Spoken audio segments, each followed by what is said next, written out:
Is criticism tearing your relationship apart? Well, I've worked with so many couples, and every single time I get to hear the same thing, that we started off really very well, and then, well, something just went crazy. It's like these mistakes that we do, knowingly or unknowingly, and it costs us the love in a relationship. Now, here are the top 5 mistakes partners can make in a relationship. Number 1, taking each other for granted. Number 2, not listening. Number 3, trying to change the other person. Number 4, keeping secrets. And number 5, criticizing your partner.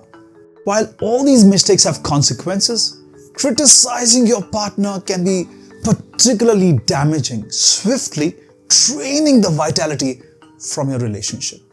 Criticism in relationship can take many forms, ranging from direct verbal attacks to these subtle, undermining behaviors. Now, here are some of the examples, and I wanted to see if you are stuck with any of these behaviors. Number 1, name calling. You're so lazy and incompetent. You're worthless. Boy, that can hurt.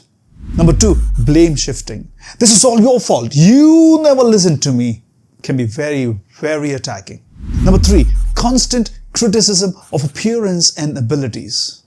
Continuously criticizing your partner's physical appearance, intelligence, or abilities. This might involve making negative comments about their weight, appearance, or skills, which can chip away their self-confidence over time. Number 4, public humiliation, and I really hate this one. Criticizing or ridiculing your partner in front of others. Publicly humiliating your partner can cause significant embarrassment and damage to their self-esteem and their trust in your relationship. Number 5, comparison to others. Constantly comparing your partner unfavorably to others, whether it's their friends, family members, or even their ex-partners. And for example, saying, "Why can't you be more like him?" Well, this can make your partner feel inadequate and unappreciated.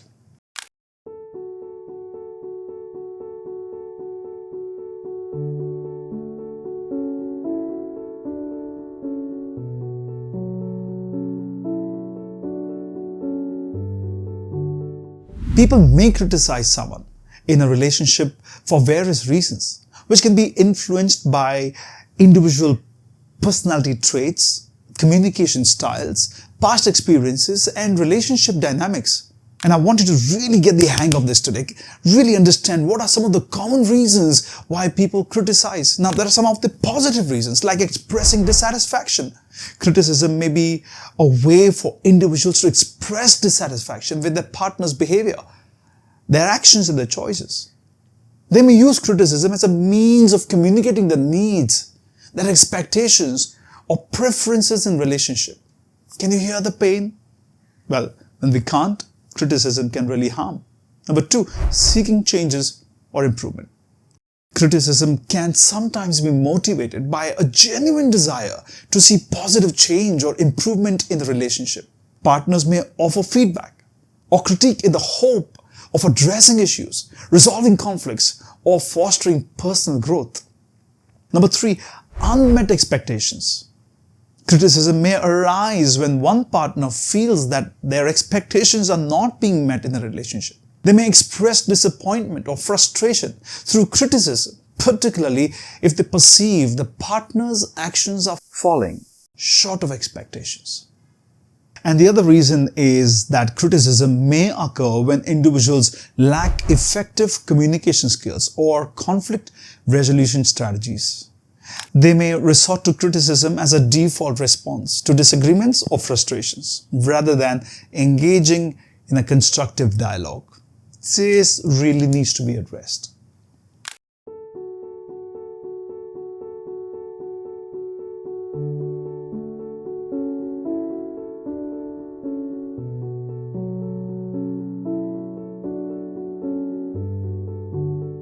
Now, criticism, when delivered constructively and with empathy, can be a very powerful tool for growth and improvement in relationships. However, when criticism is harsh, constant, and delivered without consideration for the other person's feelings, it can have several negative impacts.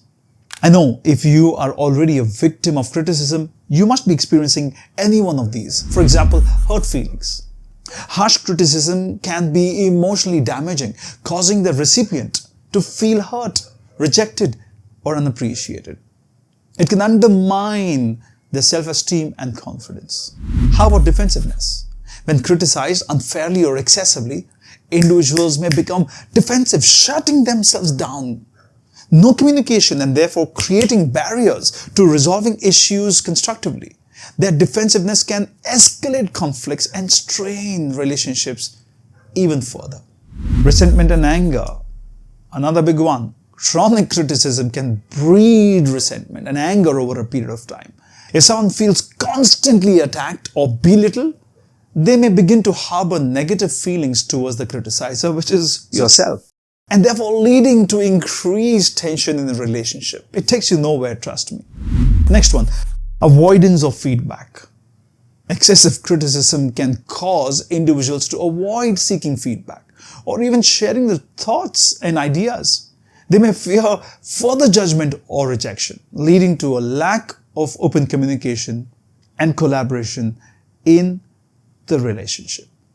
And finally, of course, impact on self-improvement. The very reason why we give feedback or we criticize is because we want the other person to improve. While constructive criticism can motivate individuals to improve themselves, constant negativity can have opposite effect. Instead of feeling inspired to grow, individuals may feel demoralized and unmotivated to change.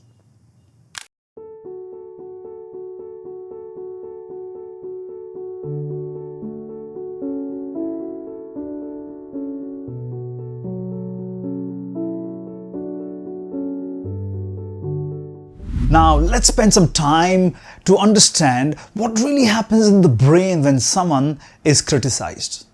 Now, the brain undergoes various processes and reactions, largely stemming from the activation of certain neural circuits associated with emotions, self-perception, and threat detection. Here's a simplified overview of what happens in our brain when we experience criticism. Emotion response. Criticism often triggers emotional responses, such as feeling of hurt, anger, or defensiveness.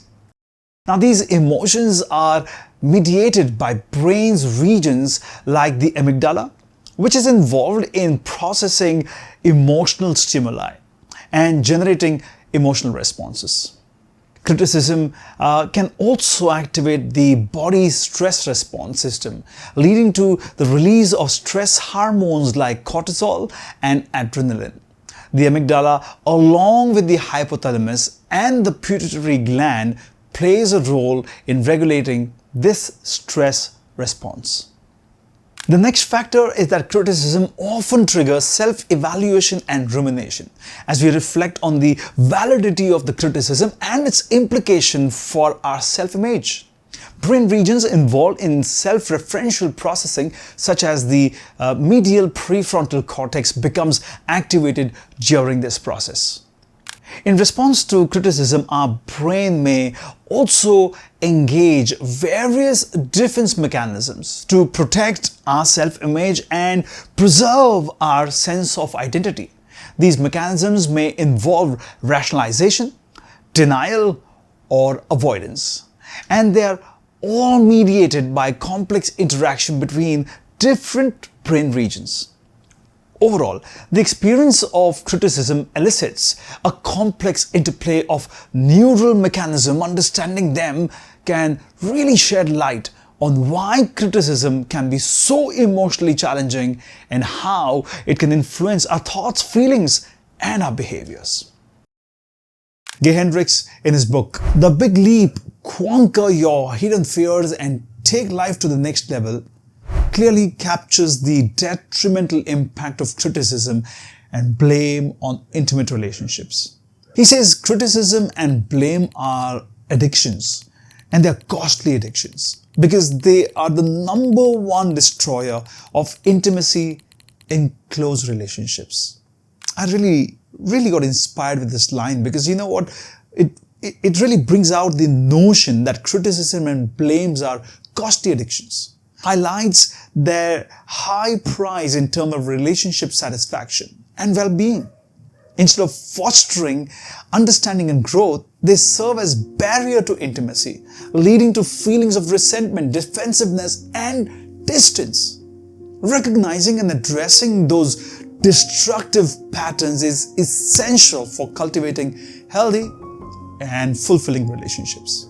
To mitigate the negative impact of criticism on relationship, it's essential to focus on delivering feedback in a constructive and a respectful manner. Basically, what I'm trying to communicate is that you really need to choose the time and the place to address concern, framing your feedback in a positive light and offering solutions or suggestions for improvement. Additionally, it's crucial to listen actively to the other person's perspective and be open to receiving feedback in return. Like, I really mean it. You need to have the patience to listen to the other person and see if there is feedback coming your way. If you're not open to feedback, then don't expect the other person to do so as well. If you're not ready to change, how can you expect the other person to change? Relationship is, after all, a two-way process. We need to give and we need to receive, and the process needs to really continue.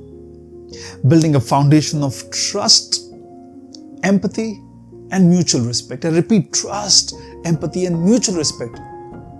They can really help in creating an environment where criticism is seen as a tool for growth rather than a source of conflict. As we come to the end of this video, I really want to leave you with this thought that a great relationship is built on two things.